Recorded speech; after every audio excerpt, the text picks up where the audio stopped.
I received a rate increase notice from my local utility that set in motion my putting together a solar panel array to reduce my energy consumption, and in the process, I hope to lower my bill. Keep in mind, I knew nothing about solar, so I had to do some research to put together what would be a basic unit. After a while, I came up with the features I wanted. I decided I didn't want to pay to have a system installed or put panels on my roof. I also decided to use a combination of solar panels and power stations after experimenting with a power station as backup during hurricane season. From there, I decided I wanted the solar panels to be mobile so I could follow the sun to get the longest amount of charge. I then waited for Amazon Prime or sale days to get the lowest price possible to collect the items I needed. Once I had all the pieces for my solar puzzle, I was ready to build the mobile stand that would hold the panels.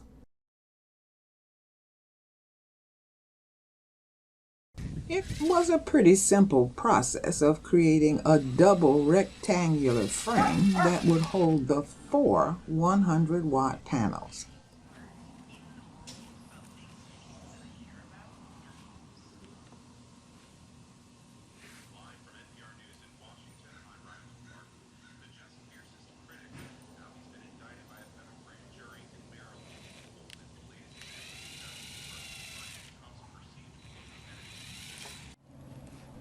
After hinging them together,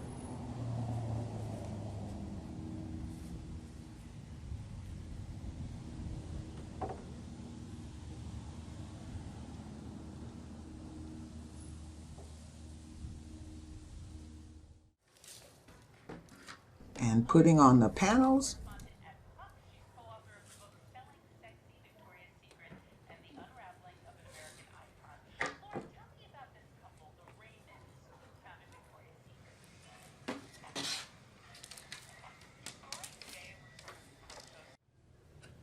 I was ready to charge the power stations and use them in high consumption areas of the house. To keep track of my power usage, I went to my local utility website and made note of my power usage over time. I had been averaging between 8 to 12 kilowatt hours on regular weather days. That number would jump to between 13 and 40 kilowatt hours, depending on using the air conditioner or the heater. On October 20th, the first day I began using the power stations without heat or air conditioning, I was able to cut my usage to below 8 kilowatt hours. And the next day came close to 6 kilowatt hours as I connected more power-hungry items to a power station. I was so pumped with my results, I ordered a second set of bifacial solar panels and created a second frame to hold them. It was the first wooden frame, only smaller.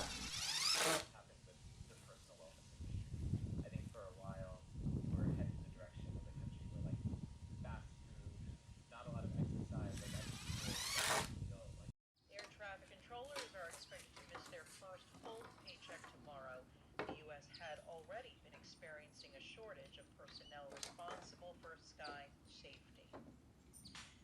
King Charles has again been heckled over his younger brother Prince Andrew's involvement. The second panel array would bring my total wattage up to 600 watts. That was more than enough to charge the 3 power stations I had for high usage areas in the house. I later learned that there would be days when there was not enough sunlight to charge the power stations. So I bought batteries as backup to store energy for those days. I was lucky enough to find a marine battery charger that would allow me to charge 2 batteries at once that I could connect to the power station and charge from the solar panels. This was a great find because it allowed me to bypass getting a charge controller and simply use the power station for that function. Again, I waited for sales to get the lowest price possible.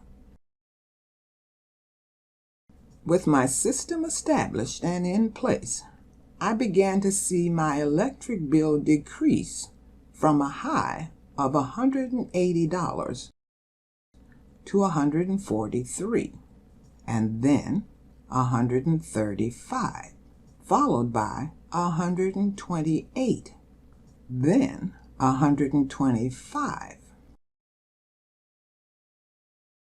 and finally $122 for the current month.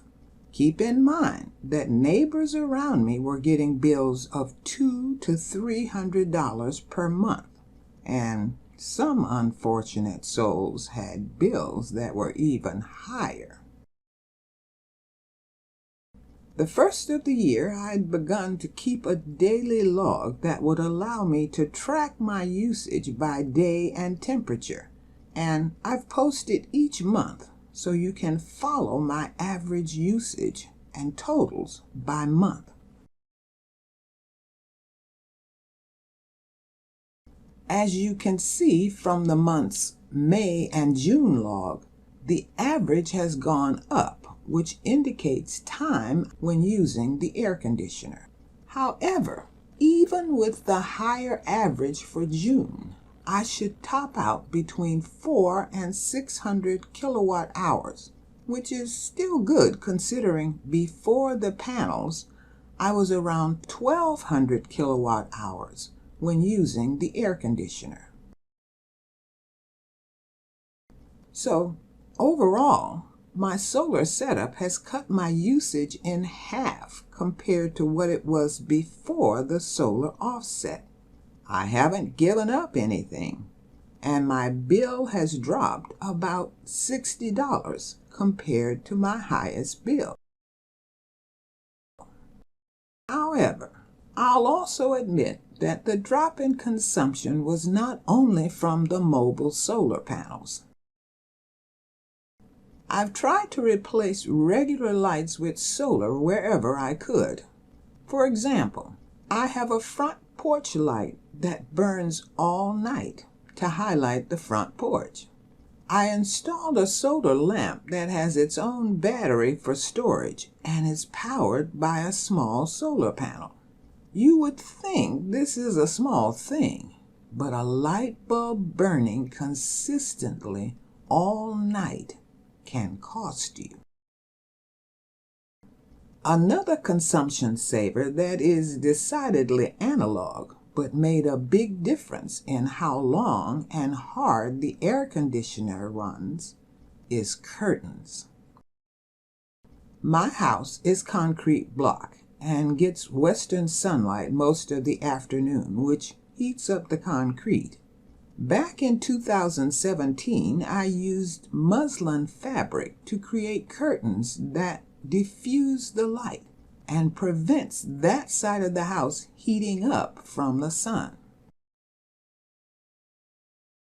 I used I-screws as anchors to the porch frame to support PVC pipe I used as rods, and it has more than paid for itself and even gives a soft look to the screen porch. As you can see from the torn curtain on the left, the muslin was wearing out and it was time to replace them. As expected, muslin has gone up a lot in price. I thought about using white sheets, but they also were now pricey. I finally settled on getting white queen-size sheets from Goodwill, although one set is more eggshell than white, but they only cost me around $4 each. I'll replace that final section after I finish this update. But more than anything, I wanted to highlight my results and give you an idea of what a simple system can do. See you next time.